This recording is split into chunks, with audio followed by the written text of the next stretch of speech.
Israeli airstrikes killed at least 35 Palestinians and wounded dozens in part of the southern Gaza Strip city of Rafah, designated for the displaced. That's according to Palestinian Health and Civil Emergency Service officials on Sunday. Video taken that day showed people searching through rubble and carrying bodies into emergency vehicles. We were sitting at the door of the house safely. Suddenly we heard the sound of a missile. We ran and found the street covered in smoke. We did not see anything. We went into the house and did not find anyone until we checked over the wall and found a girl and a young man who had been cut to pieces.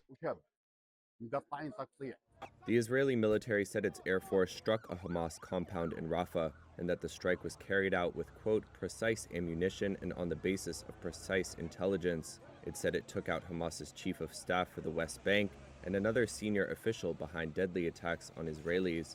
The strike hit the Tel al-Sultan neighborhood in western Rafah, setting parts of the area ablaze. Thousands of people were taking shelter there after fleeing the eastern areas of the city, where Israeli forces began a ground offensive over 2 weeks ago. Gaza's health ministry said 35 people were killed and dozens others, most of them women and children, were wounded in the attack. Video obtained by Reuters showed several children receiving medical treatment after the strike.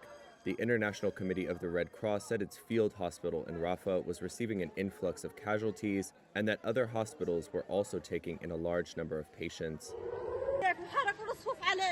I do not know where to go. We were in the schools and the camp. They threw bombs at us and burnt down the classrooms. They burnt the tents. A handicapped girl was killed in the tent. Isn't this awful? We came here and we saw catastrophes. We want to flee, but we do not know where to go. Earlier on Sunday, the Israeli military said 8 projectiles were identified crossing from Rafah, prompting sirens to sound in the Israeli city of Tel Aviv for the first time in months. Video obtained by Reuters showed the remains of a rocket outside a school. Another rocket struck the roof of this home in Herzliya, north of Tel Aviv. The military added some of the projectiles were intercepted and reported no casualties.